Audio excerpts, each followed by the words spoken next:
നമ്മുടെ നാട്ടിൽ മരണപ്പെട്ടു പോകുന്ന വീടുകളിലും ഒക്കെ നമ്മുടെ അസോസിയേഷൻ്റെ അറിയിച്ചു.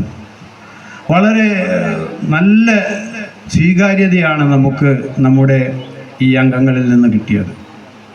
സാമ്പത്തികത്തിന് മാത്രമേ നമുക്ക് കുറച്ച് ദാരിദ്ര്യമുള്ളൂ, എങ്കിലും അറിഞ്ഞുകൊണ്ട് ആളുകൾ നമ്മളെ സഹായിക്കാൻ മുന്നോട്ട് വരുന്നുണ്ട്. എന്തോ എനിക്ക് തോന്നുന്നു എല്ലാവർക്കും ഇതുപോലൊരു അസോസിയേഷൻ ഇപ്പം നമ്മുടെ നാടിൻ്റെ എല്ലാ ഭാഗത്തും അസോസിയേഷനുണ്ട്. അപ്പോൾ അത് ഒരു വിജയൻ പറഞ്ഞതുപോലെ തന്നെയാണ്. വയസ്സാം കാലത്ത് ഒരു ചെറിയൊരു സഹായം അല്ലെങ്കിൽ ഒരു മരുന്ന് വാങ്ങിച്ചു കൊണ്ട് തരുമോ എന്ന് ചോദിച്ചാൽ ആ മരുന്നുമായി എത്തുന്ന കുറച്ച് അംഗങ്ങൾ നമ്മളെ കൂട്ടത്തിലുണ്ട്.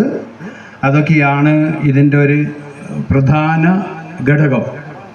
അപ്പോൾ ഒരുപാട് ഞാൻ ഇനിയും കുറേ കാര്യങ്ങൾ പറയാനുണ്ട്. അത് നമുക്ക് ഈ ഗ്യാപ്പ് കിട്ടുന്ന സമയത്ത് പറയാം. ഇപ്പോൾ നമ്മുടെ ഈ ചടങ്ങിൻ്റെ ഉദ്ഘാടനമാണ് നടക്കേണ്ടുന്നത്.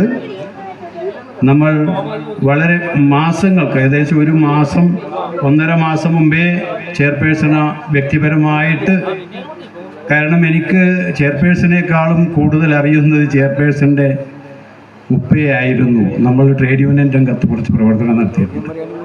അപ്പോൾ വളരെ ആദരവപൂർവ്വം ഭയങ്കര ബഹുമാനമാണ്. പോയി കണ്ടാൽ പറയുമ്പോഴൊക്കെ എഴുന്നേറ്റ് നിൽക്കുക. അവരെ കാണുമ്പോൾ ഞാൻ എഴുന്നേൽക്കണം, പ്രായമല്ല, അവരുടെ ചെയറിനെ മാനിച്ചുകൊണ്ട് ഞാൻ എഴുന്നേൽക്കണം. അതിന് പകരം വേണുവാട്ടാന്ന് പറഞ്ഞ് അവർ നിൽക്കും, അവർ വേണ്ട. അത്രമാത്രം വളരെ റെസ്പെക്റ്റുള്ള നമ്മുടെ തളിപ്പറമ്പ് നഗരത്തിൻ്റെ പ്രഥമ വനിതയെ ഞാൻ ഈ ഉദ്ഘാടനത്തിലേക്ക് ക്ഷണിക്കുന്നതോടൊപ്പം നമ്മുടെ വിജയരാജൻ സാറിനെയും അതുപോലെ രാധാകൃഷ്ണൻ മാഷയെയും നമ്മുടെ കൗൺസിലർമാരായ ലത്തീഫിനെയും വാസന്തിയേച്ചിയെയും അതുപോലെ രാജഗോപാലൻ മാഷെ ക്ഷണിച്ചത് കൂടാതെ കണ്ട് നമ്മുടെ 2 രക്ഷാധികാരികൾ പുറകിലൊടിക്കുന്നുണ്ട്.